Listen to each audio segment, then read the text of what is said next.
Hi, thanks for joining me. Welcome to another edition of The Adventures of Becky and Kathy, or Living Blissfully Naive.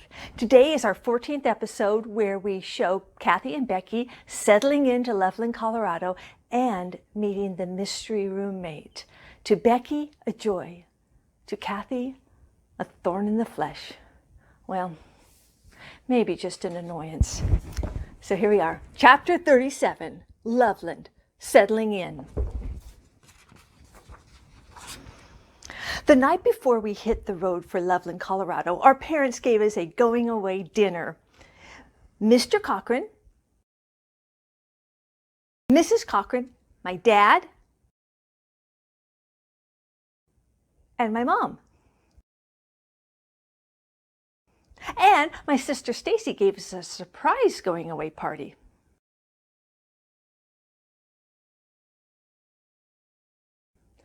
We hoped our first night on the road wasn't a bad omen.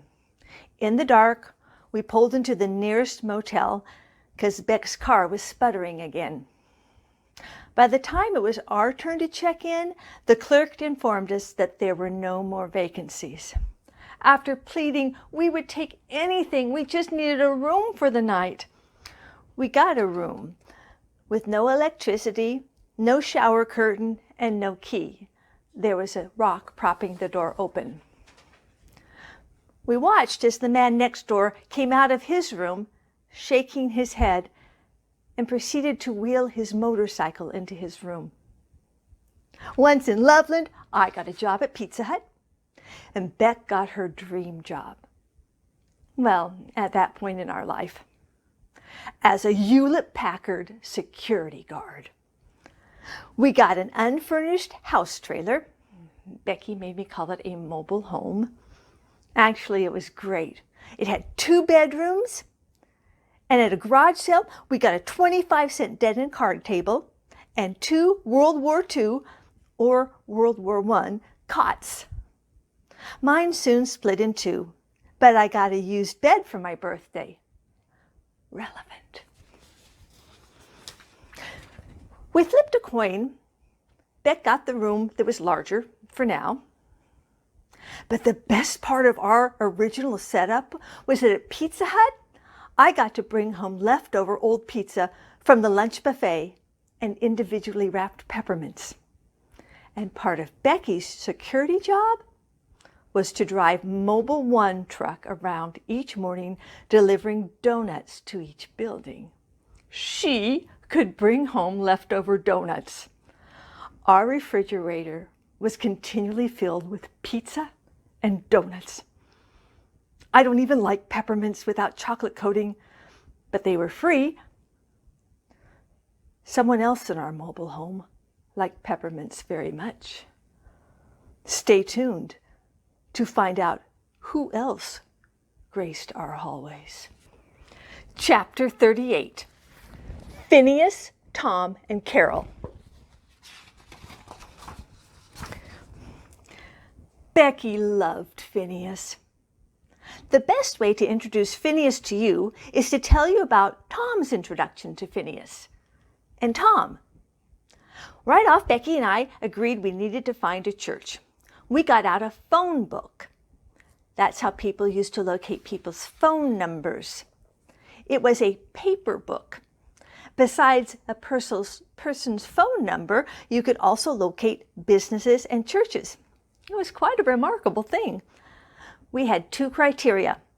It had to be non-denominational, and the service had to be over early enough on Sunday morning that I could get to my Pizza Hut noon shift.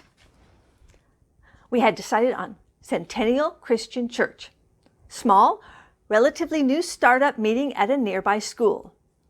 Tom was the pastor. He, his wife Carol, and 4 young kids lived in a real home just up the road from our mobile home park.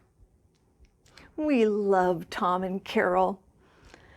He was a great pastor, loved God and people, and had a good sense of humor. Carol worked for Fox Photo, a drive-through photomat.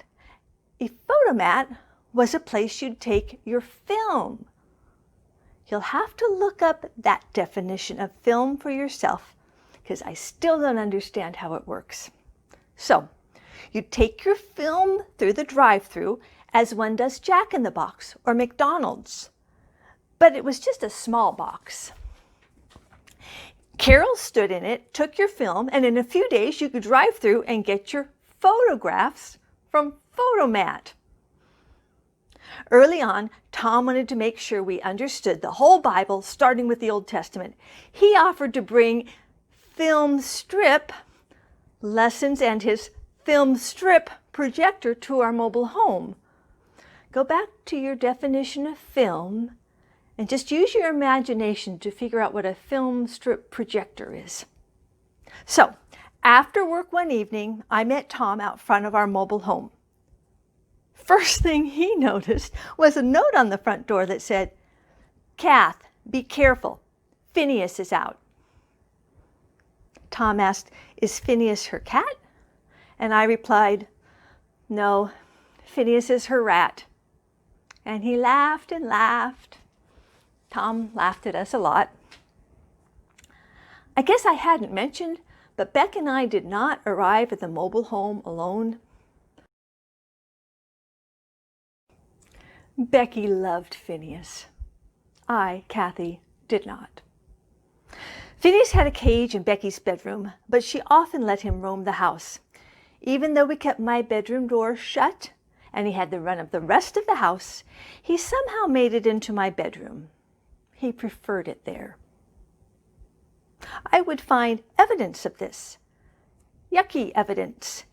He would be gone, but on my pillow would be half-chewed Pizza Hut mints and my underwear. The mints were not even kept in my bedroom, and my clean underwear would have holes chewed in the crotch. I'm hoping it was because he liked the cotton of the crotch. On more than one occasion, one could hear me screaming, "Becky!"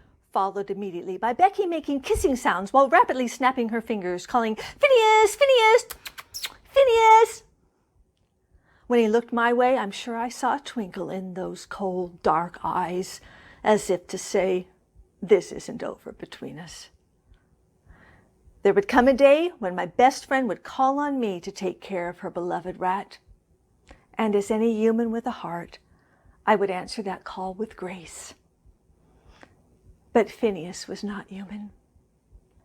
And he would prove once again that when it came to our relationship, he had no heart.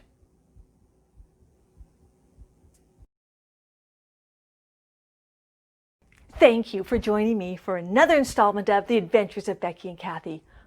Join me next time for Becky and the Old Men Who Loved Her.